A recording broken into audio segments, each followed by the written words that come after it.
धाव काट्यांवरती दूर दूर चाले वाट असे तुझ्या जन्मी साता अशी जन्माची ही गाठ असे तुझ्या जन्मी साता अशी जन्माची ही गाठ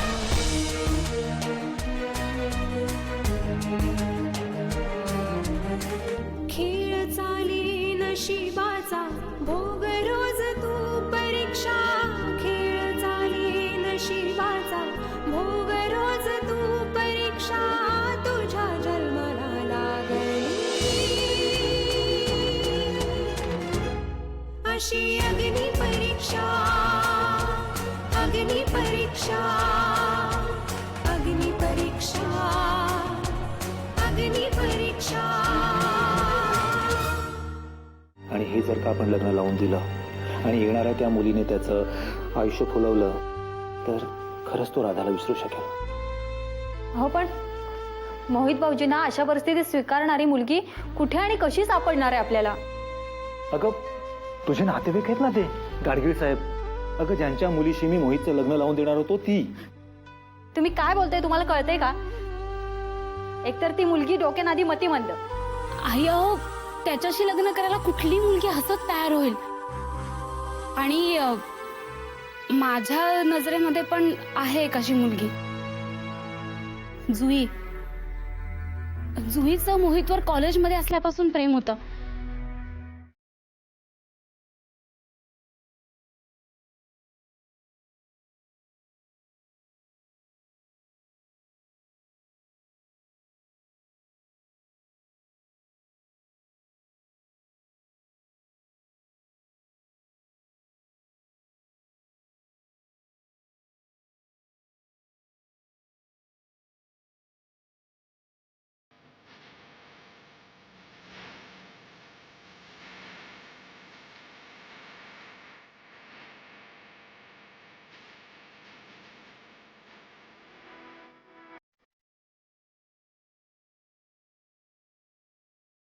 कसला विचार करताय?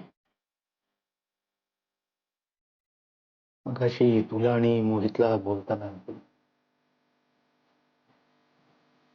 मोहितची अवस्था पाहून खूप गलबलून आली बघ. माझी तशीच अवस्था आहे हो. पण आता आपणच धीराने घ्यायला हवं ना.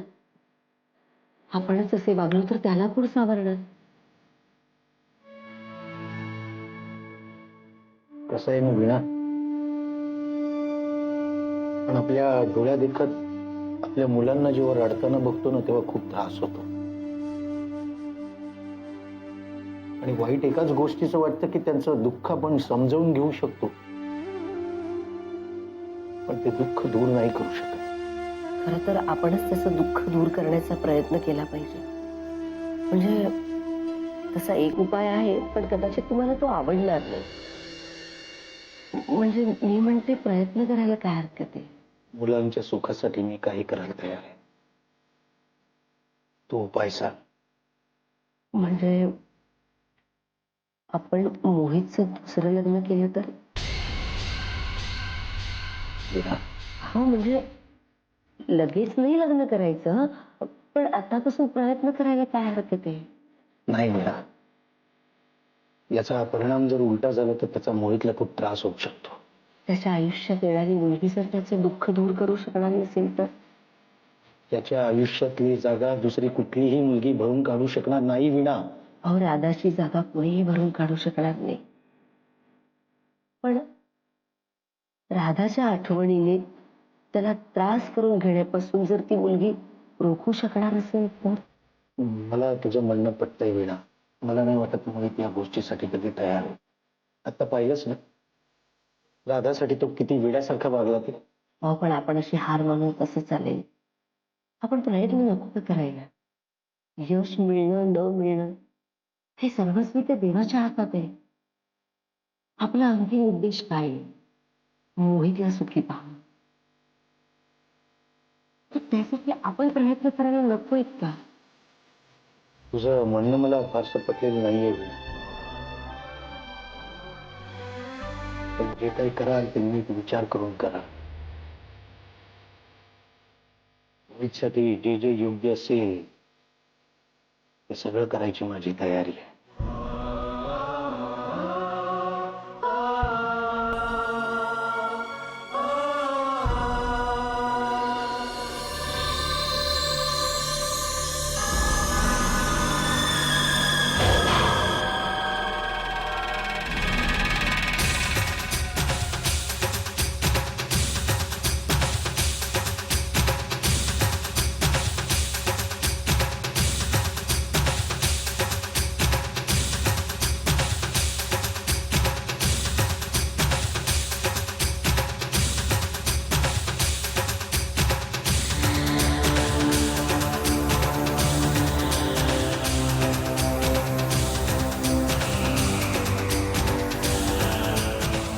मुक्ता बोल, तुला काय इतकं महत्वाचं बोलायचं होतं? जुई, मी तुझ्या आणि मोहितच्या लग्नाचा विचार पक्का केला.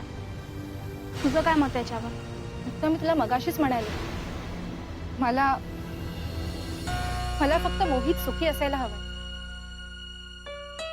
आणि या लग्नाने जर तो सुखी होणार असेल ना, तर माझी काहीच हरकत नाहीये ग. हा, पण जर त्याला आवडणार नसेल तर मी त्याच्यापासून लांब जायलाही तयार आहे.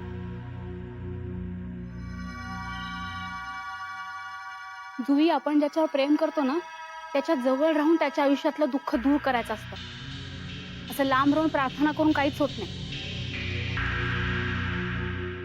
आणि हे बघ, असं तर नाहीये ना की तू राधाला मुद्दाम बाजूला करून तिची जागा घेतेयस. आता राधा जर इथे असली असती ना, तरी तिने तुला हेच सांगितलं असतं की मोहितला आधार दे, त्याला सावर म्हणून. जुई, मोहित राधाला विसरणं सहजासहजी शक्य नाहीये. तुला त्याच्या आयुष्यात येऊन तुझी जागा निर्माण करून त्याच्या आयुष्यातलं दुःख दूर करावं लागणार आहे. त्याच्यावर इतकं प्रेम कर, त्याला इतका आनंद दे की तो राधा सोडून गेल्याचं दुःख कुठल्या कुठे विसरून जाईल. आता मोहितशी लग्न करण्याचा विचार पक्का कर. त्यातच तुझं आणि त्याचं भलं आहे. ते सगळं खरं आहे ग, पण हे बघ, मी आईंशी बोलली या बाबतीत. घरच्यांना मी हळूहळू तयार करेन. तू फक्त मोहितच्या मनात जागा निर्माण करण्याचा प्रयत्न कर, समजलं? ठीक आहे.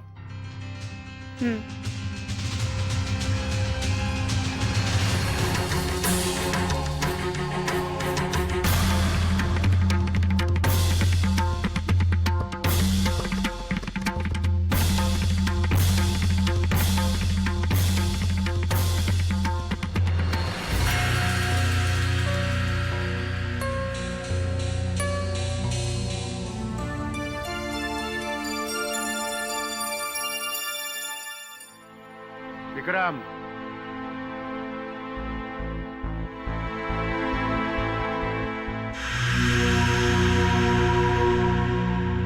या गाडगे साहेब या, मी वाटच बघत होतो तुमची. विक्रम, मला तुझ्याशी बोलायची अजिबात इच्छा नाही. अहो सर, रागावताय काय गाडगे साहेब? अहो, तुम्ही माझ्या बायकोचे नातेवाईक आहात आणि त्या नात्याने माझेही नातेवाईक झालात तुम्ही. म्हटलं तुमच्याशी भेटावं, बोलून तुमच्याचा राग घालवावा. विक्रम, तुझ्यावरचा माझ्या मनातील राग जाणं कधीच शक्य नाही. केवळ तुझ्या बायकोकडे बघून मी पुन्हा इथवर आलोय. माझ्या मुलीशी तुझ्या भावाचं लग्न लावून देण्याचं आश्वासन दिलं होतंस मला, पण तुझ्या भावाचं लग्न दुसऱ्याच मुलीशी झालं. त्यावेळी माझ्या मुलीला किती दुःख झालं असेल याची कल्पना नाहीये तुला. ती चूक सुधारायला मी तुम्हाला इथे बोलावलंय. अहो, सगळ्यात आधी मी तुमची माफी मागतो. गाडगे साहेब, अहो, माझ्यामुळे तुमच्या मुलीच्या भावनांना ठेच पोचली आहे, पण मी माझा शब्द पूर्ण करणार. हा, म्हणजे एकदा भुललोय तुझ्या मी थापाना, पण आता पुन्हा नाही भुलणार मी. गाडगे साहेब, अहो, माझ्यावर विश्वास ठेवा आणि मी जे काही सांगतो ना ते लक्षात ठेवा. मोहितचं ज्या मुलीशी लग्न झालं होतं ना, तिचा अपघाती मृत्यू झालाय. मोहितची अवस्था पाहवत नाही अशी झाली आहे त्या अपघातानंतर. काय फार वाईट झालंय. आणि त्यामुळे मोहित आता दुसरं लग्न करू शकतो. त्यालाही आता कोणाच्या ना कोणाच्या तरी आधाराची नितांत आवश्यकता आहे, आणि तुमच्या मुलीलाही. नाही म्हणजे मोहित सारखा चांगला मुलगा तुम्हालाही शोधून सापडणार नाही हे तुम्हाला चांगलंच माहित आहे. कारण इतक्या महिन्यात तुम्ही तुमच्या मुलीसाठी अनेक स्थळं शोधून पाहिलेत, पण माझ्या माहितीनुसार कोणीच तयार झालं नाही. मग मोहित आणि तुमच्या घरचे तयार होतील कशावरून? ती जबाबदारी माझी आहे. तुम्ही फक्त लग्नाला तयार आहेत की नाही तेवढंच सांगा. माझ्या मुलीच्या भल्यासाठी मी काय वाटेल ते करायला तयार आहे. त्यासाठी काय वाटेल ती किंमत मोजावी लागली तरी ती मी मोजेन. गाडगे साहेब, प्लीज चुकीचा अर्थ काढू नका, पण माझी एक विनंती आहे. नाही म्हणजे माझा हा बिझनेस जरा अडचणीत आलाय हो. त्याला थोडा हातभार लावला असता तर फार बरं होईल. म्हणजे मी या संकटातून सुटेल. हवं तर हुंडा समजा तुम्ही. विक्रम हा चलाक आहे. स्वतःचा स्वार्थ साधण्यासाठी तू हे सगळं करतोय. गाडगे साहेब, तुम्ही पण स्वतःचा स्वार्थ पाहिलात म्हणून राजी झालात ना? हो, बिझनेसमन आहोत आपण. आपण आपला फायदा पाहिलाच पाहिजे. काय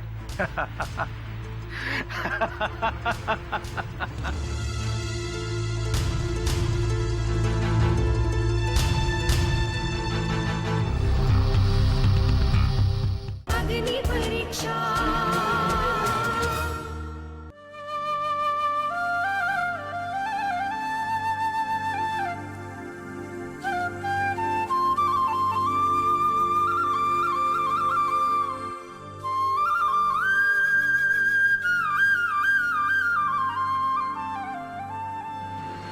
पौर्णिमा, पौर्णिमा, हे आले का मोहितला घेऊन? लवकर भाकर तुकडा घेऊन ये.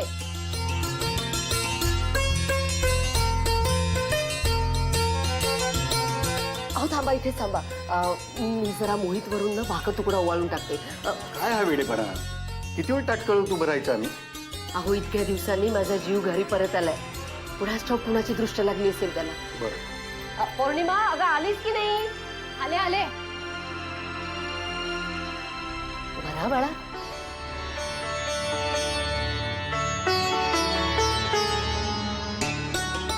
तुम्ही सगळे आहात का? मी आले.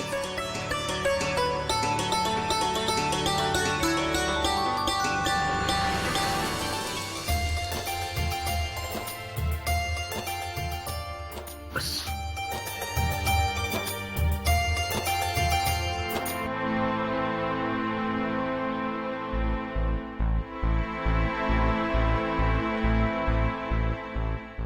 तू अजिबात काळजी करू नकोस. सगळं कसं नीट होईल आता. I am sorry. मी खूप त्रास दिलाय तुम्हाला. असा त्रास आम्हाला पुन्हा देऊ नकोस किंवा स्वतःला त्रास करून घेऊ नकोस. सावर स्वतःला. हा?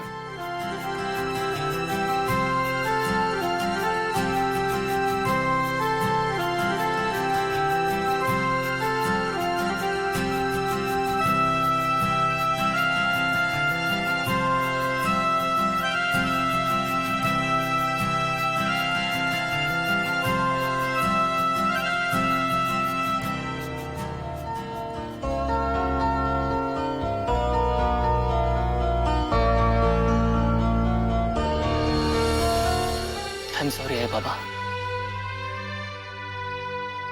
तुम्हाला खूप त्रास दिलाय. असा त्रास आम्हाला पुन्हा होऊ नये असं वाटत असेल तर तू स्वतःला त्रास करून घेऊ नकोस. बाळा, शेवटी तुझं सुख तेच आमचं सुख. सावर स्वतःला. हो बाबा, मी स्वतःला सावरण्याचा प्रयत्न करेन, पण राधाला विसरता येणं शक्य होणार नाही.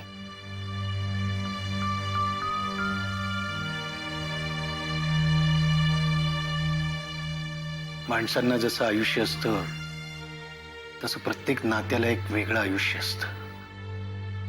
काही काही नाती ही जन्मभर टिकून राहतात आणि काही नाती ही लगेच तुटतात. अशा वेळी आयुष्यामध्ये एक रीतेपण येतं. मग गोड आठवणींना उजाळा द्यायचा, म्हणजे मग ते रीतेपण भरून निघतं. मला तुमचं तुमचं म्हणणं पटतंय बाबा. यापुढे मी तिच्या आठवणींच्या आनंदातच जगणार आहे. कारण मला माहिती ती सतत माझ्या आसपासच असणार आहे. जा आराम कर.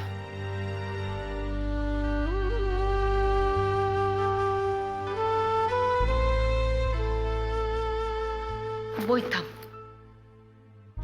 तू तुझ्या खोलीत जाऊ नकोस. तिथे तुला फक्त राधाच्या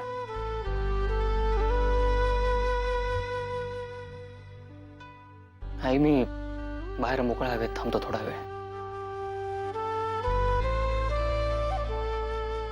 आणि काळजी करू नकोस माझी.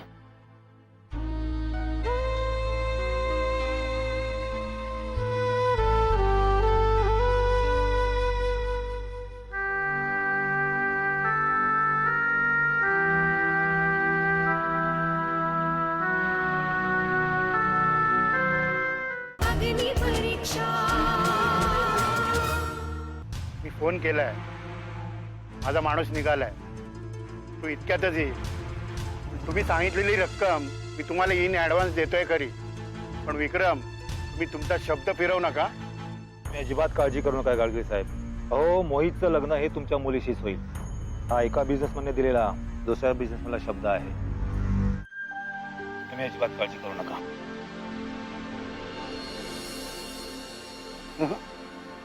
विक्रम सामंत, आधी या कागदपत्रांवर सह्या करा.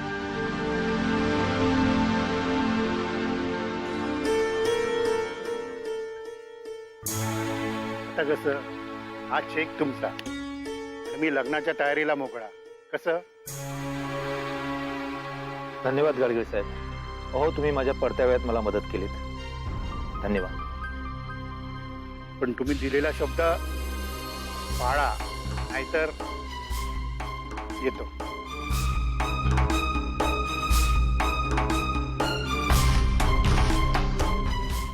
मोहन, ह्याला म्हणतात बिझनेस माइंड. काय झालं की नाही आपलं काम? खरंय, पण आता तुम्ही त्यांच्याकडून पैसे घेतलेत तेव्हा तुमची जबाबदारी वाढली आहे. तुमच्या त्या प्रेमवेड्या भावाला गाडगिळांच्या मुलीशी लग्न करावंच लागणार, नाहीतर ते गाडगिळ तुम्हाला सोडणार नाहीत. काहीतरी शुभ बोल मोहन. बघ, तुझ्या ह्या अशा वागण्याने ना तुझ्यासारखी माणसं मागे राहतात. अरे कधीतरी बिझनेसमॅन सारखा विचार करायला शिक. पण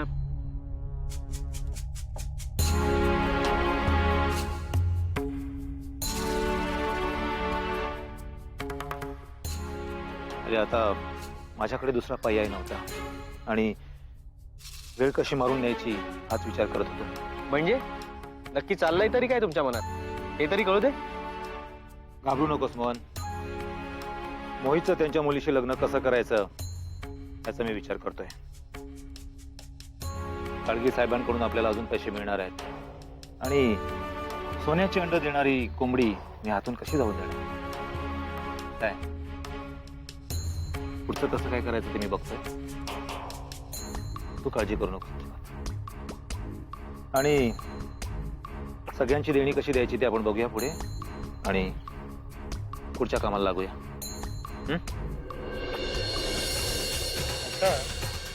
तुझंही खरोखर चांगली मुलगी. तिच्या डोळ्यात ना मला मोहित बद्दलचं प्रेम जाणवतं. मोहित बद्दलची तळमळ मला जाणवली तिच्या डोळ्यात. कॉलेज पासून प्रेम करते मोहित. हो, ते मला माहिती आहे ग.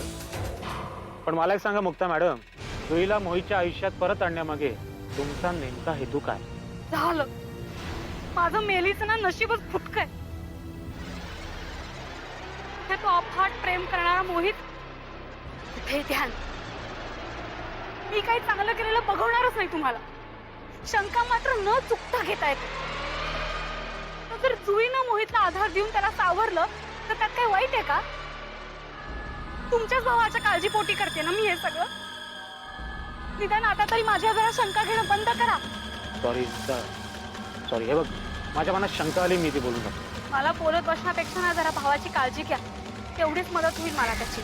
मुक्ता, तू मोहितसाठी जे जे चांगलं करशील त्या सर्वांसाठी मी तुझ्या बरोबर आहे. पण ज्या क्षणी मला जाणवेल त्या सर्व गोष्टींमध्ये तुझा काहीतरी वाईट हेतू आहे, त्यावेळेस तुला विरोध करणारा पहिला मी असेल. मी, कळलं?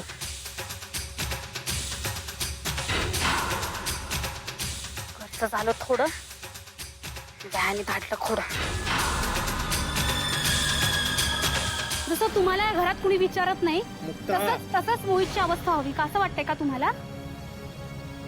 पण मी तसं होऊ देणार नाहीये. जुईला मी तिचं प्रेम परत एकदा मिळवून देणार आहे. आणि माझी खात्री आहे जुई मोहितचं आयुष्य पुन्हा एकदा फुलवेल. आणि मलाही तेवढीच खात्री आहे, मोहित राधाशिवाय इतर कोणाचा विचार करूच शकत नाही. मी त्याला तसा विचार करायला भाग पाडेल. बघालच तुम्ही.